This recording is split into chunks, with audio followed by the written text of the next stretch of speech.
sebuah pengabdian, betul-betul iya, Gus, pengabdian yang tanggung jawabnya itu ada dua. Satu, tanggung jawab pada organisasi. Dua, tanggung jawab kepada muassis Jam'iyah Nahdlatul Ulama termasuk Mbah Holil Bangkalan. Kita ngopi bareng di podcast Suramadu, Suara Madura. Oke, baterainya mereng. Assalamualaikum warahmatullahi wabarakatuh. Para kacaban tretan subscriber dimanapun berada, moga-moga selalu dalam lindungan Gusti Allah Ta'ala. Paringi beres, paringi selamat, paringi lancar rezekina. Ya mate lah mate. Masih ada marok noro. Jadi kameramen nyaranyar. Menang lah. Ya, moga-moga paringi beres, paringi selamat. Saya niku video niku cukup nih paling lancar, juga selok niku kiri-kiri niku moga-moga dulu paling niku paling lancar setuju rezeki. Amin ya rabbal alamin. Apa boleh sarang channel AADJ di podcast Suramadu, Suara Madura. Nah, kali ini sebentar lagi kita akan ngobrol banyak dengan seseorang. Beliau datang jauh-jauh dari desa Geger, ingin berbagi informasi dan inspirasi kepada tretan Suramadu. Dan beliau asli latar belakang santai. Bahkan beliau putra dari salah satu tokoh di desa Geger. Penampilan nyentrik dan agak fenomenal, tetapi beliau mempunyai dedikasi yang tinggi dan pengabdian yang luar biasa terhadap salah satu ormas. Dan kita akan berkenalan dan kita akan kupas tuntas tentang beliau. Mari kita akan kenalan dengan beliau, sosok yang luar biasa nih kah? Yang biasa dikenal dengan Gus Drun. Allah, Bang Aceh. Katiin apa perjalanan Kipur Ginto? Alhamdulillah agak ajal gunjel. Ajal gunjel. Tapi posang kenapa kali? Posang sekalian. Nah, lo taman lah kargi kan tuh. Sebenarnya pernah. Okay. Cuma agak lupa. Biasa. Semua pelupa. Semua pelupa. Terlalu banyak agenda pola ketua. Agenda bu sibuk kan. Bu sibuk. Mas Drun, alhamdulillah sudah bisa hadir di podcast Suramadu. Alhamdulillah. Dan kayaknya memang pemirsa podcast Suramadu nih kah ingin tahu banyak tentang Gus Drun karena betul-betul aktif nang media sosial dengan aktivitasnya. Artis medsos. Artis medsos. Iya. Gus Drun. Asli nama Badrun Khatib Dahlan ki. Iya. Badrun Khatib Dahlan. Ini dikenal dengan julukan Gus Drun. Julukan juga Panglima Berkuda. Jadi gini Bang Aceh ya. Terima kasih sudah apa ini namanya? Memberi kesempatan dan untuk bersilaturahim dengan Bang Aceh ini. Lama nggak bertemu ya Bang Aceh ya. Iya lah, kan hitung-hitung lo teman depan.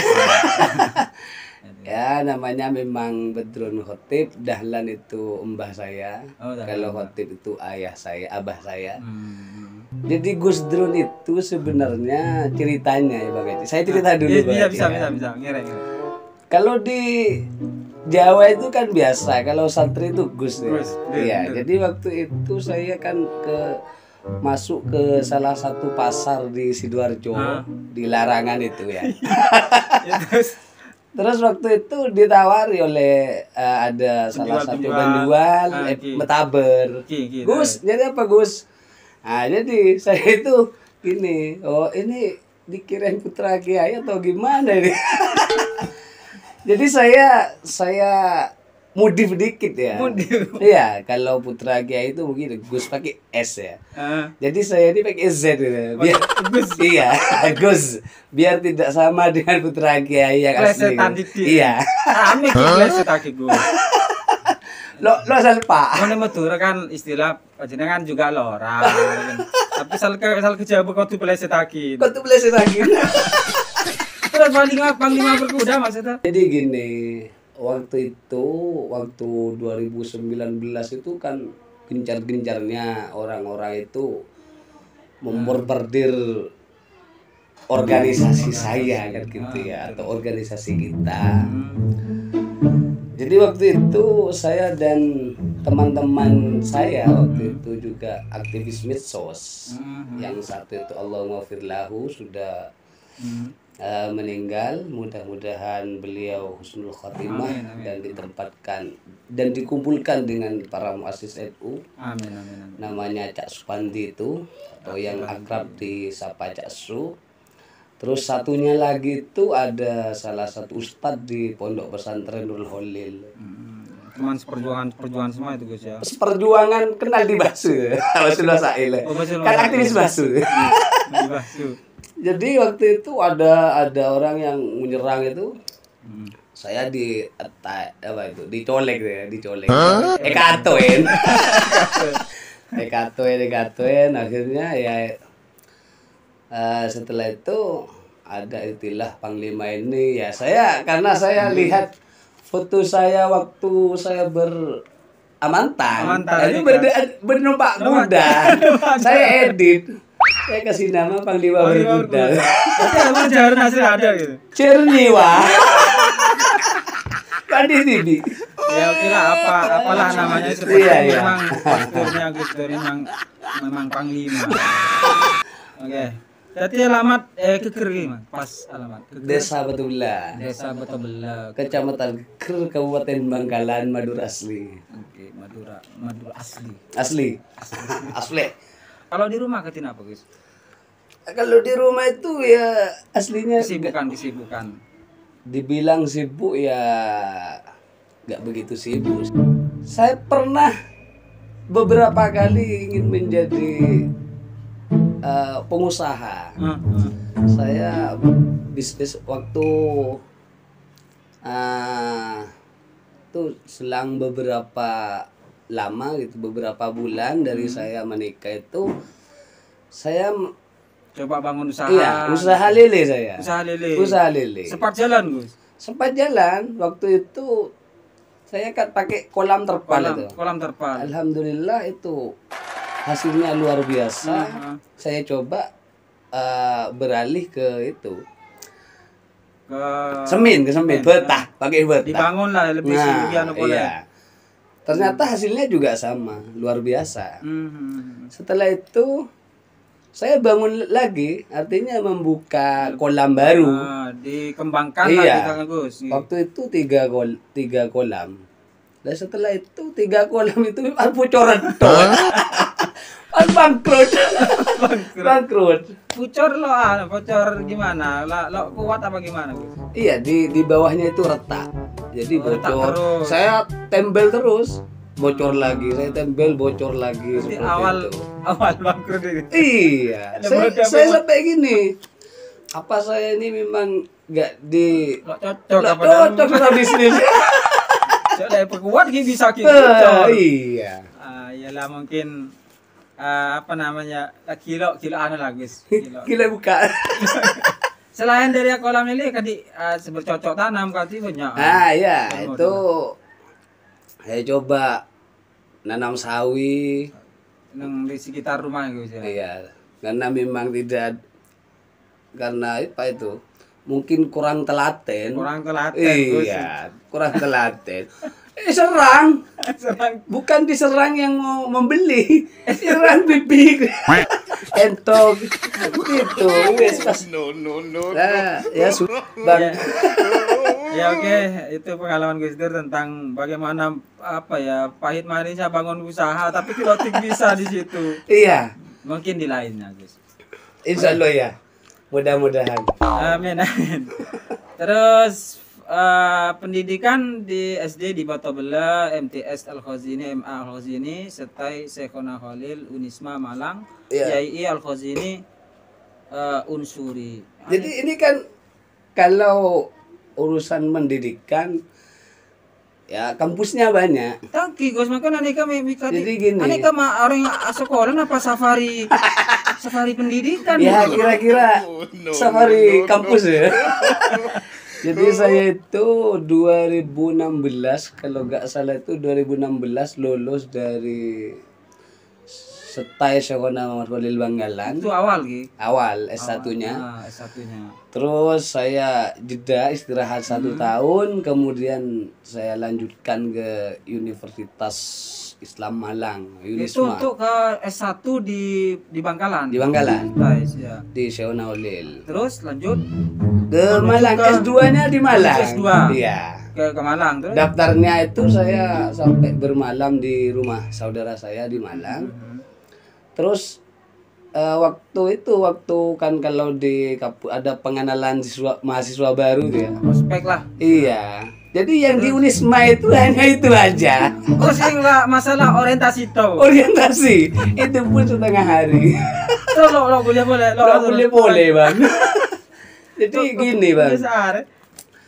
Waktu mengantarkan berkas itu kan saya kerasan ya. Cari wong Jawa kerasan. Pernah. Lah waktu itu, Bang. Pas lo pernah sekali saya orientasi itu. Kepikiran metu redo. Waktu itu memang saya itu lagi baru memiliki putra. Enggak kebetulan dong.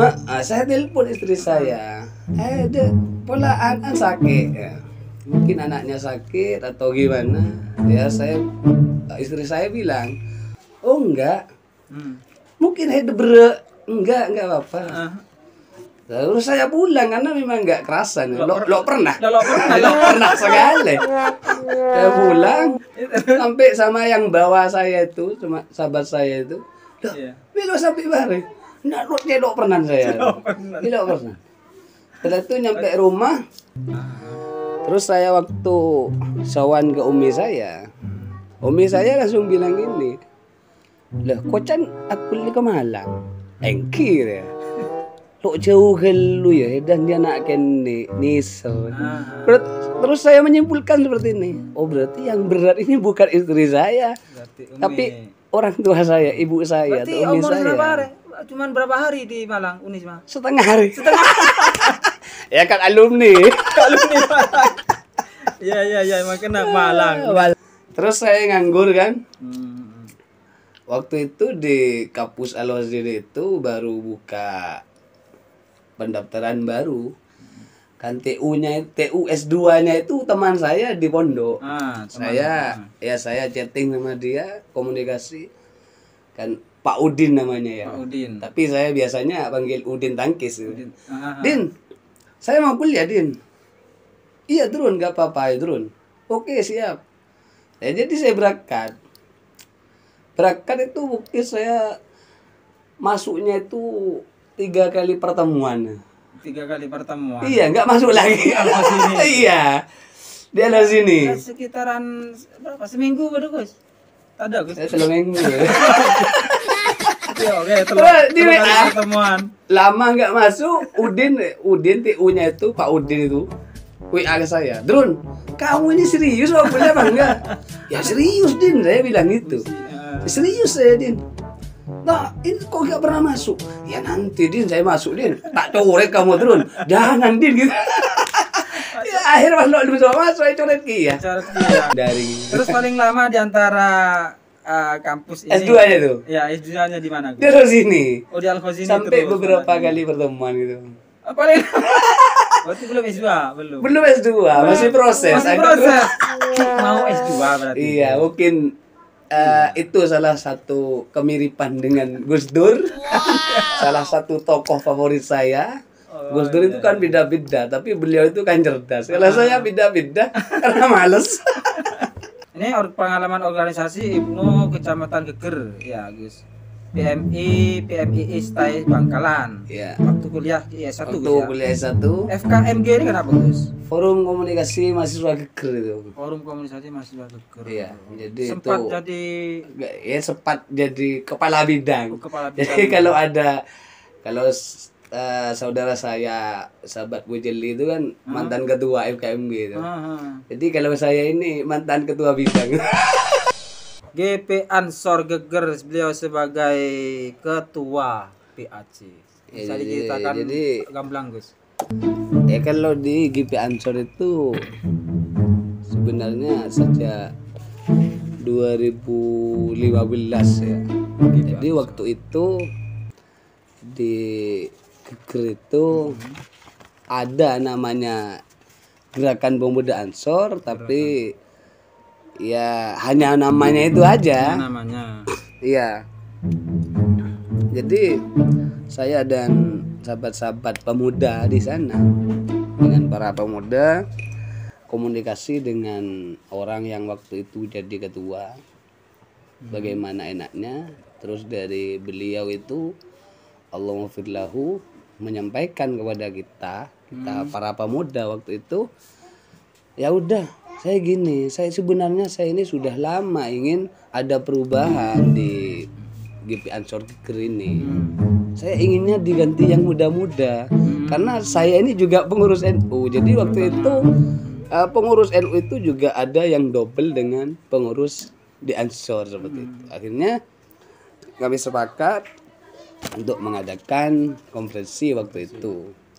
Kemudian Ansor Geger. Kemudian terpilihlah sahabat Syahid Hasbullah sebagai ketua GP Ansor Geger.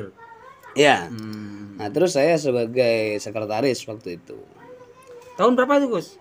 2000, kalau SK-nya itu 2015 sampai 2018. Iya, kalau sekarang itu kan 3 tahun. 3 tahun. Kalau sekarang itu periodenya biasanya berapa tahun, Gus, kalau ketua di Ansor itu? Sebenarnya sempat saya bilang gini ke Teh Syahid itu kan panggilannya Teh Syahid dari pondok ya. Iya, Gute itu. Nah, terus ini sebenarnya kita ini sudah tanpa disadari kita sudah 2 periode ini. Itu waktu Mas Syahid memimpin. Ya, jadi waktu itu saya sebagai sekretaris, Syahid sebagai ketua. Karena memang ada nama GP Ansor itu tapi belum menyentuh dan programnya belum ada. Akhirnya pada waktu itu fokusnya pada kegiatan, artinya menghidupkan GP Ansor itu. Jadi kegiatan wajibnya seperti Rijul Ansor itu kita pindah-pindah. Ya kadang 5 orang yang datang, jadi dari satu desa ke desa yang lain seperti itu. Nah sekarang yang paling digalakkan itu dari sisi mananya, Gus? Kan sampai sekarang yang memimpin GP Ansor Geger ta? Oh iya. Nah, yang paling digalakkan sekarang planning kedepannya di mana apa, Gus? Kalau saya pribadi itu kaderisasinya. Dalam kepengurusan sekarang ini kaderisasi. Jadi di program pada waktu rapat kerja tahun pertama kemarin memang kaderisasi yang kita pokok, artinya yang menjadi program unggulan itu adalah kaderisasi. Bagaimana kaderisasi Ansornya lewat PKD, bagaimana kaderisasi Banser lewat Diklatsar, itu kita agendakan dan saya target dalam 1 tahun itu 1 kali PKD, 1 kali Diklatsar. Jadi nanti tahun berikutnya 1 kali PKD, 1 kali Diklatsar.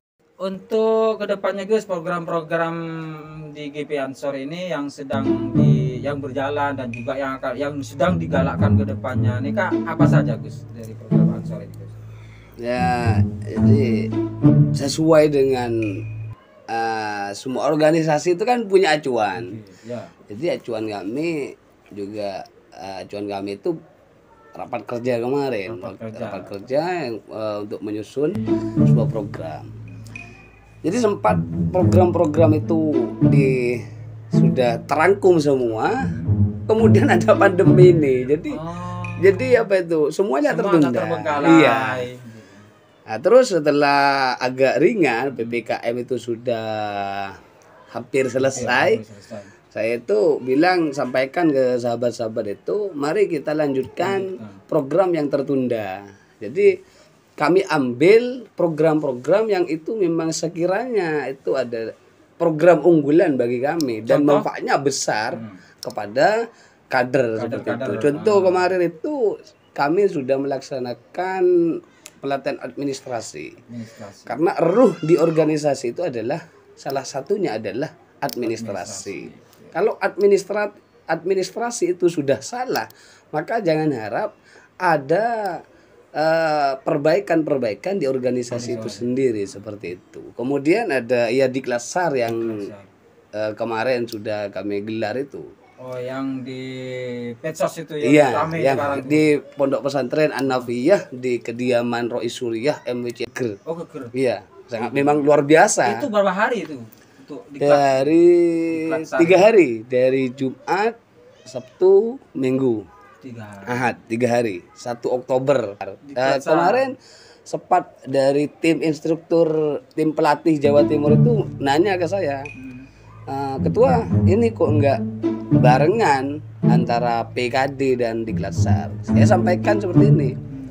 Kalau di Jawa di PKD dan Diklasar itu bersamaan ya mungkin bisa dan gitu saya. Kalau di sini kalau bersamaan Diklasar dan PKD mungkin peserta Diklasarnya itu sedikit. Kalau di Jawa karena memang minat untuk masuk Banser itu luar biasa. Betul. Seperti itu. Berarti ya harus tidak di bareng gitu. Bareng. Iya, nanti 2022 ini rencananya mudah-mudahan diberikan kelancaran dan kesehatan semua sahabat-sahabat. 2000 awal nanti ini ada PKD Ansor, di 2022 akhir itu ada Diklasar lagi seperti itu. Berarti terus di pengkaderan itu ya? Iya, karena memang saya ini sampai periode saya sampai 22. Setelah itu 22. Ya saya pasrahkan ke kepengurusan setelahnya itu. Itu dalam bentuk kaderisasi anggota Gus ya. Iya. Nah, terus kalau yang cenderung terjun ke masyarakat, ada program-program Gus? Oh iya ada. Kami itu juga ada program Ansor Geger Peduli. Iya, kemarin itu sempat bagi-bagi sembako. Karena rencananya gini, sistemnya itu sistem apa? Mungkin ada donatur lah seperti itu ya. Kemarin itu hanya dari sahabat-sahabat pengurus dan dari sahabat-sahabat penasehat berbagi. Kemudian kami sebagai pengurus Gerakan Pemuda Ansor Kecamatan Geger itu menyalurkan kepada anak yatim dan fakir miskin. Bagi-bagi sembako. Semacam vaksin-vaksin gitu juga pernah ya? Vaksin-vaksin belum. Tapi kemarin sudah ada pembicaraan dengan Kepala Puskesmas Kecamatan Geger untuk melaksanakan vaksinasi mungkin dalam waktu dekat seperti itu. Oke Gus, ini saya tanya Gus, kenapa kok pilih suka di organisasi seperti itu? Apa berdepesan apa gimana Gus? Jelas ini organisasi, kalau organisasi kayak NU Ansor ini kan organisasi non profit katanya. Nah, ada pesen sekali. Belok market, belok sopir. Gimana Gus? Noro apa nih ya? Pesan sampean atau apa ya? Apa yang memotivasi sampean untuk bisa fokus dan serius di sini Gus? Di organisasi seperti ini. Jadi waktu itu saya ingat betul ya ketika abah saya itu bilang seperti ini. Kan apa bilangnya seperti ini. Wes mun rekan bahasa Maduranya seperti ini. Wes mun beda acara NU tebe ansornya, tebe acara NU, tebe banum-banumnya. Wes lah mangkat. Cek pikir-pikiran apa? Karena emban hedenya orang NU nah. Bahkan yang memperjuangkan NU di desa saya seperti itu waktu dulu. Terus abah juga seperti itu. Bahkan nambah lo adik sangu pas oleh sangu nak ke bidik katanya. Mbah saya itu. Tapi bilangnya seperti itu ke saya. Mungkin ajaran NU wis lengkap. Berarti lebih ke semacam NU ini memang bisa dikatakan akidah yang sepol lah ya. Karena dulu itu kata orang dulu itu NU-nya gembeng. NU agama. Iya, Gocan. Berarti wis lah NU ini bukan bandingannya di organisasi kegiatan-kegiatan. Nah ini masalah masalah iya. Imun kering mati urip iya. Iya. Jadi mana orang kan kok NU. Tapi jujur gelap ada anu gitu. Anu apa? Dari siapa? Ada apa gitu. Barokah. Apa ada motif-motif lain sampean serius betul nang NU itu karena ada menuju kursi-kursi apa gitu, kursi lembu, kursi apa? Oh, enggak ada. Jadi gini. Kalau organisasi itu memang kadang ya itu ada yang ingin namanya melambung gitu ya. Betul. Kalau bagi saya aktif di organisasi ini, khususnya di NU ini ya, itu kan ada amanah ini. Sebuah amanah, satu amanah organisasi, yang kedua ini amanah dari muassis. Artinya saya dulu sempat gini saya. Saya kan aktif dari dulu di Ansor, ketika jadi sekretaris Ansor, saya aktif seperti itu ya. Sempat waktu itu karena memang sebelum nikah itu saya sudah aktif di Ansor. Setelah nikah, saya itu sering keluar dari rumah itu. Jadi pagi kadang ada acara, setelah zuhur, terus malam seperti itu ada acara. Jadi sampai malam kadang, Kan istri saya sempat itu. Ini apa itu? Perjuangan itu memang iya, perjuangan. Tidak hanya waktu itu lo beri anak. Ya aku ganggu sing malu. Jadi cewek ketiga Gus. Iya, tidak gitu. Emang berat waktu itu berat mulai Gus. Luar biasa, bahkan dan orang serbian ngambek. Ya aku ganggu sing malu mah. Beri itu. Baru saya kabarnya. Terus saya kasih pemahaman. Ini organisasinya para muassis. Iya, saya tahu. Keng maupun malam nggak kayak wah beri anak yo wes lo aja saja boleh. Bahkan saya sempat disinggung saya. Ketika ada acara NU, saya kan waktu itu nggak ada acara di rumah. Tapi karena jauh tempatnya, saya sampai bilang gini istri. Kan ditanya. Nih lo entar kocan beracara NU. Terus saya bilang gini, wah jauh ini, kocan Barokah, organisasi Barokah, gitu ke saya, reker sindir gitu. Beli boleh, ya saya berangkat waktu itu. Iya. Jadi sekarang ini, jadi sekarang ini meskipun saya ikut pelatihan kadang ke Lamongan itu, berapa hari? Gitu. Iya, ke Madiun. Lo telepon Gus. Telepon. Lah ya kayak aman. Berarti penuh sekarang. Penuh. Sudah satu tuning lah istilahnya. Iya, awalnya itinin 2 itu. Berarti kedepannya memang harus lebih Gus. Insya Allah ya. Mudah-mudahan Gus manter ke kedepannya jenengan bisa membawa keker ini lebih. Amin. Jadi gini, waktu itu sempat saya sampaikan ke pengurus saya. Kalau ingin menitipkan nama di organisasi ini, organisasi yang penuh dengan barokah ini, jadi saya harap jangan jadi pengurus karena ini bukan tempat penitipan barang, gitu. Ya pegadaian kan biasa ya menitip. Kalau ini sebuah pengabdian. Iya, pengabdian yang tanggung jawabnya itu ada 2. 1 tanggung jawab pada organisasi, 2 tanggung jawab kepada muassis Jam'iyah Nahdlatul Ulama termasuk Mbah Holil Banggalan seperti ini. Jangan menandi kepentingan lain, cok nompak. Iya, kok tanya sama sahabat itu pengurus.